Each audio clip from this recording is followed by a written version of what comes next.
Masih ingat soal kasus viral ini? Coba kita flashback sebentar. Saat itu, ratusan mahasiswa Institut Teknologi Bandung demo, menolak opsi yang ditawarkan pihak kampusnya untuk membayar uang kuliah dengan pinjaman online. Pinjaman itu dianggap merugikan mahasiswa karena berbunga. Apalagi ITB memilih Dana Cita, perusahaan jasa finansial yang memberikan pinjaman dengan motif cari untung. Dianya untung, mahasiswa apa kabar?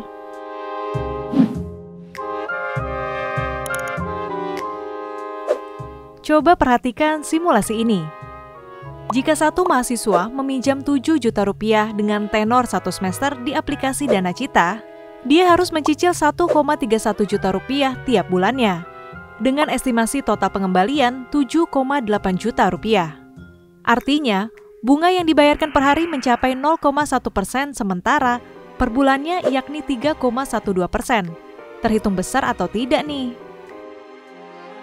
Masalah pendidikan hari ini ya bahwasannya ya biaya kuliah semakin tinggi, tabungan yang kemudian dimiliki oleh generasi orang tua kami itu secara perhitungan itu harusnya nggak bisa membiayai biaya pendidikan yang semakin tinggi tiap tahunnya. Pembiayaan uang kuliah atau UKT dengan pinjol di perguruan tinggi negeri menggambarkan dunia pendidikan semakin diserahkan ke mekanisme pasar.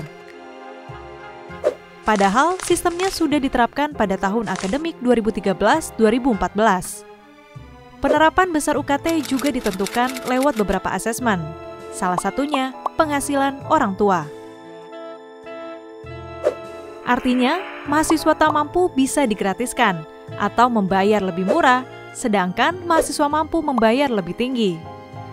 Tapi masalahnya, karena kuota yang terbatas sementara minat kuliah tinggi, seringkali asesmen tidak sesuai dengan latar belakang penghasilan orang tua. Alhasil ada saja mahasiswa tak mampu tetap membayar UKT tinggi. Mereka pun diliputi kekhawatiran, apakah bisa melanjutkan studi di tengah kesulitan membayar tingginya biaya kuliah. Padahal pemerintah atau kampus wajib memenuhi hak mahasiswa tak mampu.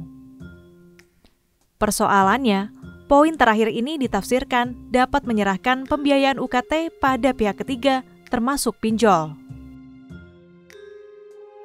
Karena pinjol memberikan bunga di setiap pinjamannya, hal inilah yang membuat pembiayaan UKT terasa semakin tinggi. Yang bener aja, rugi dong.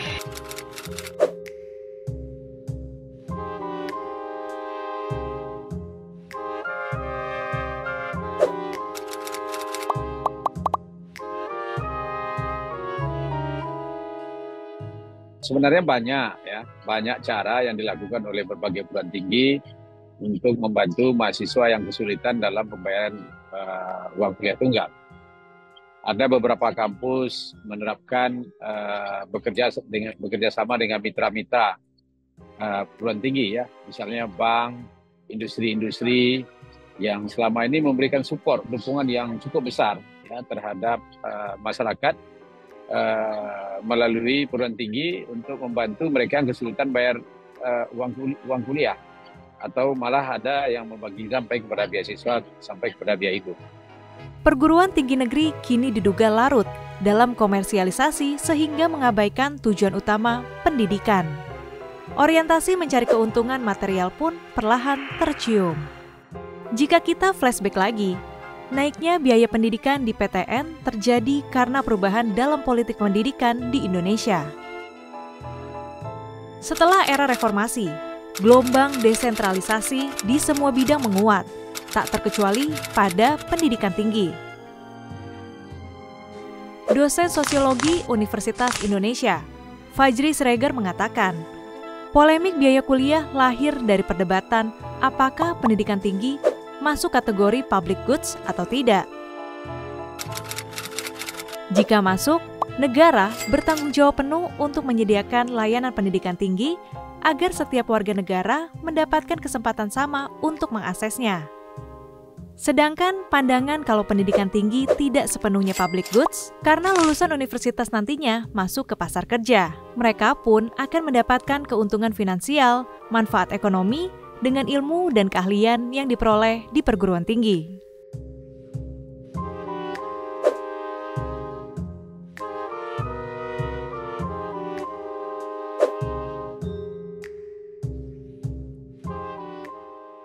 Tapi di luar itu, faktor kedua yang menyebabkan biaya kuliah bisa terus meningkat itu karena perguruan tinggi negeri ya seperti ITB, UGM, Unpad atau UI dan lain-lain itu sekarang ada kurang lebih 20 perguruan tinggi negeri yang statusnya PTNBH.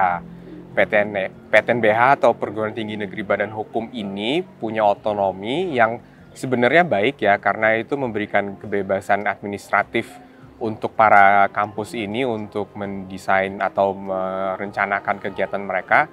Tapi otonomi itu juga mencakup otonomi dalam pengelolaan keuangan dan itu berakibat pada kebijakan berbagai PTN ini untuk dari tahun ke tahun membuka jalur-jalur baru, menentukan biaya secara mandiri, dan itu yang secara langsung menyebabkan biaya di masing-masing PTNBH ini terus meningkat. Masalahnya, hingga saat ini PTNBH yang dibebaskan untuk mencari sumber pendanaan secara kreatif masih belum bisa memaksimalkan potensinya. Alhasil, satu-satunya jalan memperbesar alokasi penerimaan melalui jalur mandiri alias bergantung pada pembiayaan mahasiswa.